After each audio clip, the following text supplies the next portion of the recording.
All right, let's pretend for our purposes this is a 2240 drop block. This is actually a 2240 tube, and this is a 2240 valve. So when you get the drop block, the end of the hole is about 3/4 of an inch in, and you have your spring and your valve stem. So this is your valve stem, or poppet. That's what it's always going to be referred to as. And this is your valve spring. It has nothing to do with your hammer spring.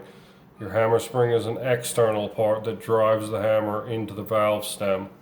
So all you need from your original valve after you take the front off is your poppet, your valve spring, and your valve rear.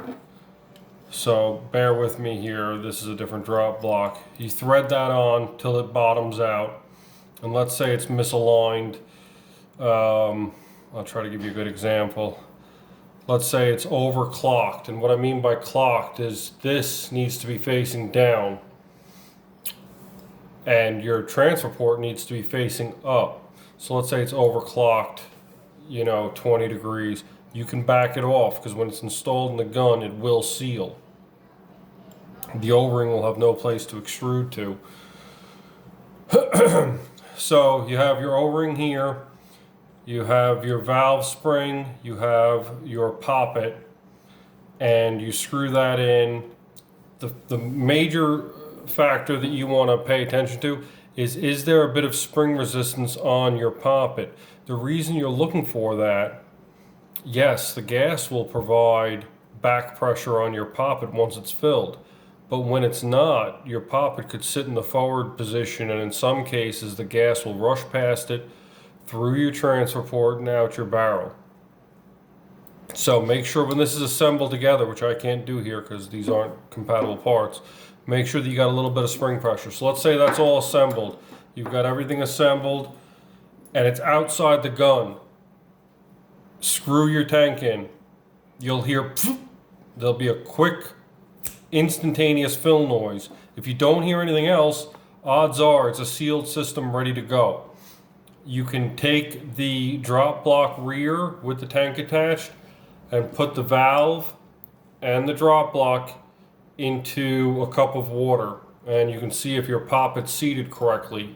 There won't be any bubbles anywhere out of your poppet, or definitely not out of this seal. This is actually the most reliable seal in any system, is the valve to block connection. Now that it's holding air, assuming it's clocked correctly, take your 2240 tube or 2250 tube, the same rules apply. You slide it in and you start to add, your 632 bottom side screw, which locks the whole system into place, and then everything goes back on. Your grip frame, your breech, your little 448, the 832 at the back, and so on and so forth. While you're doing this assembly process, especially if you're running low pressure like CO2 or an 850 psi regulator, I would keep the gun cocked and I would keep the safety on. So the first thing I would put back on is actually the grip frame to get any spring pressure off your valve stem, because if it's a low pressure application below about 1100 psi, just your spring pressure from the hammer, especially if you have an upgraded hammer spring, can actually open the valve so insignificantly that you won't hear it, but enough that you have a leak. So until you get everything situated, I would keep the hammer out of the way of the valve, get it pinned down, get your grip frame installed, and that's pretty much it. So there is no complicated diagnosis going on with installing the drop block and getting it to hold air. The one diagnostic factor you have is there spring pressure on the valve when it's installed on the drop block but not under pressure. If there's no spring pressure, for whatever reason there should be, but if there isn't, you can stretch that factory hammer spring, or find not hammer spring, valve spring, or find a hammer spring that you have and use that. As long as there's spring pressure, you're ready to install. And remember the clocking. If you're overclocked, you can rotate back. It'll still seal, especially when it's inside the tube. And That's pretty much it. If it doesn't seal, let's say you went through all these processes, you reclocked it, you have spring back pressure on your valve stem, pull it out, because on the back of a stock 2240 poppet, it's just this cheap gummy rubber that they have on there.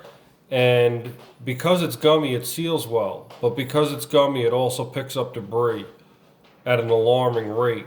So any type of piece of fuzz that gets on there, it'll stick to it. And it'll cause your poppet not to seat. And that alone will cause a leak. It doesn't have to be big. It could be almost microscopic. And if it gets on there, you're going to have a leak, which will come through the transfer port up into the barrel. So when you pull the bolt back, you'll be able to hear it. But that's a perpetual problem with the 2240 valve stem. If you're going higher pressure, let's say 1800 or even 1400, I always recommend using the Discovery valve stem, which is a drop-in fit. But let's just work within what we have and assume that you have the 2240. Make sure the back of that poppet is clean, because that's 100% what your seal relies on, and make sure you have that spring pressure. And that's pretty much it. There's nothing else to cover. Thank you.